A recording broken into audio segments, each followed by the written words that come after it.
Ahmedabad plane crash દુર્ઘટનાને આજે 1 વર્ષ પૂર્ણ થતા 260 દિવંગત આત્માઓને ભાવભીની શ્રદ્ધાંજલિ અર્પણ કરવામાં આવી છે,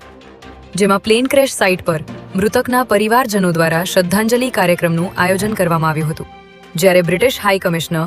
મિસિસ લિન્ડી કેમેરન પણ અહીં આવ્યા હતા અને મૃતકોને શ્રદ્ધાંજલિ અર્પણ કરી હતી.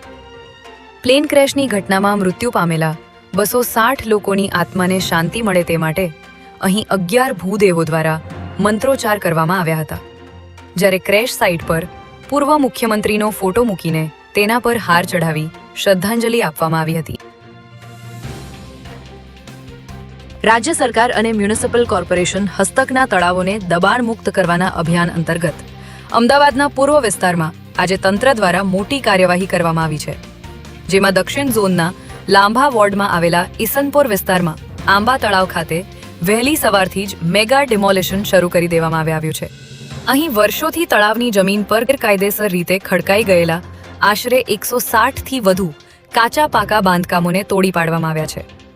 ત્યારે કાયદો અને વ્યવસ્થાની સ્થિતિ ન બગડે તે માટે ઈસનપુર અને નારોલ પોલીસના ચુસ્ત બંદોબસ્ત સાથે ફાયર બ્રિગેડને પણ તહેનાત રાખવામાં આવી હતી. ગાંધીનગરના ચિલોડા પોલીસ મથકની હદમાં આવેલા ધણપ ગામ હાઈવે પરની રોયલ ફોર્ટ હોટેલમાં એક કાળજુ કંપાવી દેનારી ઘટના સામે આવી છે.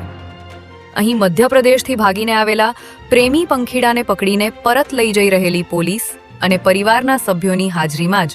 પ્રેમીએ તેની પ્રેમિકાને ખોળામાં સુવડાવી ગળે ચપ્પુ ફેરવી ઘાતકી હત્યા કરી નાખી છે. પ્રેમિકાનું ગળું કાપ્યા બાદ પ્રેમીએ પોતે પણ ગળાના ભાગે ચપ્પુ મારીને આત્મહત્યા કરવાનો પ્રયાસ કર્યો હતો,